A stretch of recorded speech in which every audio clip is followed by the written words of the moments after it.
properties of those. Alright, so we're He was looking mentioning at our project was on the at the keyword Kena meteorites and site, understanding the which was origin of just life. discovered 2 And years so ago. just to make sure we are all on the same page. Comets and asteroids are different, but they're not that different. So the key thing to distinguish here is that meteorites refer to objects that have actually fallen to Earth. Otherwise, there used to be a stronger distinction, but really they were made in similar pathways. They have slightly different compositions, but they both orbit the sun, and they both are made during the early solar system. So that's all you need to know there. So a brief timeline of studying these types of things. In the late 18th century, Ernest Cialdini published a paper on celestial rocks, and then not much happened until William Huygens used spectroscopy to actually study Halley's Comet. And then the Giotto spacecraft did the first flyby also of Halley's Comet in the 1980s. In 2003, the Japanese Space Agency sent the Hayabusa mission to an asteroid and collected samples. And then Deep Impact was the first to eject material from an actual celestial body and collect it, rather than just sampling from the tail. Stardust, which George talked about, was the first to return samples, although Hayabusa attempted to do that. And then very recently, Rosetta and Philae, those were in the popular media, of actually landing on an asteroid, or on a comet, sorry. Cool. And then Hayabusa 2 also landed on an asteroid. So there's a figure missing there, but there we go. Okay, so this is one thing that I think is particularly interesting, and it illustrates the difficulties of understanding the origin of life, and this is the notion of panspermia. And there's sort of 2 interpretations of this. The hard interpretation would be that life formed elsewhere in the universe or elsewhere in the solar system and was brought to Earth by some sort of other process, typically through meteorite exchange. And the soft interpretation is that the necessary building blocks for sort of prebiotic chemistry were brought to Earth that weren't necessarily alive, but that without those building blocks, life may have never started here on Earth. And so a lot of people tend to think that the hard interpretation, that living material was actually brought to Earth from elsewhere in the solar system, is a little bit outlandish and kind of crazy. But you can use a lot of empirical data that we have from radiation sources inside the solar system, and bacteria's ability to sort of sustain that level of radiation and low pressure environments, to show that for long periods of history in our solar system, there's a very high probability that microbes could have been transferred from Mars to Earth, and still a non-zero probability that it could have gone the other way, although the probability of transferring microbes from Earth to Mars is much lower. So I think that's really interesting, because one of the issues we have with understanding the origin of life is understanding what environments would have made life and which ones wouldn't. And so if panspermia is a viable option, that means that we don't just need to consider early Earth environments. It means we also need to consider all of the possible environments in the solar system prior to when we know life emerged on Earth. And so on that note, in the 1980s, there was a meteorite that was recovered in 1984, ALH 84001, in case you're curious.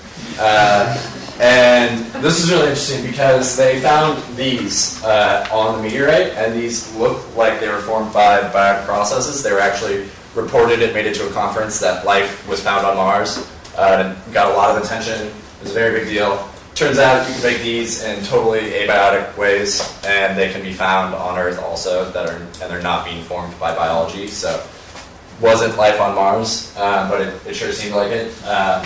There was also polycyclic hydrocarbons, which are precursors to a lot of more complicated organic compounds on Earth, such as polysynthetic filaments. So people got very excited to find those in a meteorite. It also had an enantiomeric excess of 7% L. So if you are interested in homochirality here on Earth, if there is a sort of source of homochirality or non-uniform chirality in the solar system, then that could have biased the initial distribution here on Earth, leading to the homochirality L bias that we have now. So that was really exciting that it also had an L bias, even though it was from a totally different place. And there were also these magnetites, which look very similar to biotically formed magnetites from some microbes that we have here on Earth. So all this evidence together, people got very excited about this meteorite. It seemed to have a lot of interesting details related to the origin of life. And then something completely different. So then we went to find the origin of these complex organics, and we found out that in interstellar dust particles we can see the formation of organic molecules, and their complexity has everything to do with temperature, pressure, and the time they are left there to react before the one-shot hypothesis that Cody spoke about. When they shoot down on Earth, we can analyze those complex compounds and we can see where they came from. It's a very complicated one. I'm not going to delay myself there because they promised 15 minutes and it's only 10. So I'm just going to leave this here and say that we start with very, very simple compounds like hydrogen and carbon monoxide, and then when they contact with the cold surface of interstellar dust, they just start to react and start to polymerize and getting more and more and more complex. That's why we saw those compounds on the meteorite that we analyzed, and in every other meteorite we keep getting our hands on. So here we go to the experimental evidence, because we are talking about finding all these kind of things, and how do we do it? We have two forms of watching and analyzing our meteorites and comets, which is through space missions, like the ones we are going to talk about very shortly, and from the meteorites that fall on Earth and we can recover, especially in ice sheets, because they are more protected from erosion and from transport than on Earth, like where we walk every day. So the first one that Cody spoke about is Giotto, that went and met Halley Comet, and what he did was doing several flybys through the nucleus, so we could see its composition and to see if it would confer with Egan's observations. So in here we have the analysis of three main compounds: carbon, nitrogen, and oxygen, and we can see it being compared, Halley, to the sun, and to what we watch in the meteorites that we had our hands on, that we found out, and with Earth. And we can see it's pretty much distinct, and we started to raise some questions about the real contribution of comets and meteorites to Earth's composition. Okay, so then this was some evidence that was collected by the Hayabusa mission. And here we just have a lot of different samples of material that was collected out of the tail of that asteroid. And one thing that was really interesting here is that we had sort of assumed that all of these asteroids and comets were very representative of the early solar system, and that they had essentially no weathering on them because they didn't have a lot of the geological processes that you see here on Earth. They just simply aren't big enough to create that kind of disequilibrium and drive those kinds of processes. But this evidence suggested that there is, to a much lesser extent, weathering that happens due to the material in the solar system, so that when these things interact with dust in the solar system, they actually are weathered to some extent, which was sort of a radical change from the way people had been thinking about it previously.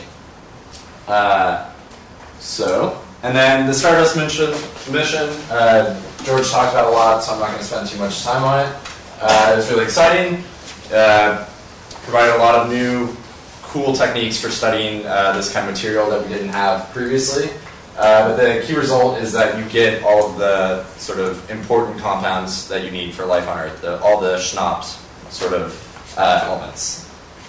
And something that happened in addition to the Stardust mission, which I thought was particularly interesting, is they recovered 9 meteorites from the Antarctic ice shelf.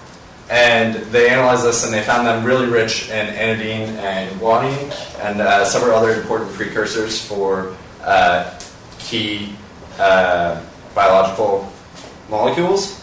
And to verify that they weren't biased by being on the ice shelf, they used the same sampling techniques that they used in the Stardust mission on these, and then they also sampled the ice around where the meteorites were recovered. So they found that all of the sort of exciting compounds that they were measuring inside the meteorites were either in exceedingly low abundance, several orders of magnitude below what they were in the meteorites, or non-existent. So they were sure that these meteorites weren't just contaminated by interacting with the ice shelf that they were found on. And then further, for all of those exciting sort of organic compounds, they found abiotic pathways to make them, so they can be fairly certain that these were actually formed in space during the early solar system, not just as a consequence of interacting with life here on Earth. 2 minutes. Okay. So we could not pass the opportunity to talk about Rosetta. So in here, I'm going to go very, very fast. In here, the first picture on the left, you have the morphology of the comet, the nucleus, and on the right, we have the comparison between ratios of carbon monoxide and nitrogen. What this graphic tells us with all those dots, it tells us that the comet was formed in very, very low temperature and really, really, really far away from the sun. So what tells us is that this was analyzed for 2 months, and what it tells us is exactly that. And this information goes with the information that we got from the deuterium and nitrogen ratio. That tells us that this was really formed far away from the sun at low temperatures. What is deuterium? Sorry, I was talking about the wrong one. No, the right one. This is the nitrogen part, sorry. I'm going so fast, I'm getting lost. This is the nitrogen. What they are comparing is exactly the nitrogen that they saw at Rosetta and the one that they think exists in protosolar nebula. So they got the conclusion that comets from the Kuiper belt of the Jupiter family cannot have delivered significant nitrogen to Earth. And here we have the famous picture that we saw about the pH ratio. So we can see the yellow one is the 67Bs, the one that we went with Rosetta, and Earth is over there. And we can see that they are not very relatable. But we have here a question. Should we look upon this data and say we have something, or should we wait for more samples? Because we're making a lot of assumptions with very, very, very small amounts of data. I'm a biologist, so that's a bit difficult for me to understand. So what we are trying to propose is going and making more in situ analysis, doing more experiments on meteorites that we have found, on meteors, and trying to go again to more places. For instance, Hayabusa 2 was launched in past December, and what they are doing is improving the first experiment they did, because what they could not get was because it landed somewhat, and they could not collect anything because there are problems with the vial that was collecting particles, and it was so icy they could not collect anything. So now they are improving their methods to sample the comets. The asteroid in this case. What are they going to do? They are going to send now explosive charges, and they are going to separate the lander from the orbiter, and they will wait for the orbiter to go away so they can have samples from the inside the asteroid and from outside, and comparing the differences between the two. Because the ultraviolet radiation just radiolyzes everything. So what they are trying to see is the velocity of that transformation, and really the difference between fresh material and the material that is around the asteroid. And what we also propose is to find new tethering methods, because Rosetta's mission failed a little bit because of those methods. So we should try, because there are other ways to do that. and new sample collecting methods. The Japanese are going to stop and 3 times touch the asteroid so they can collect from different places samples. And in vitro, using all the information we have about compounds, about the biology, about the organics, about the geology, and try to do that in the laboratory. Trying to make serpentinization experiments, trying to make interaction between water and cold surfaces, trying to exactly prove that what happened there could have happened, and it would be important for Earth's geological processes. Okay, so I have some ideas about in silico experiments to test some of this stuff, but we're far over time, so I'll just skip to the end. Yeah. The one last thing I want to say is that the important thing to take away from this is that the origin of life is not a planetary process. It's a sort of solar system level process, and so we need to keep that in mind when we're trying to tackle this very difficult issue. And that's it. Thanks. Okay, thank you.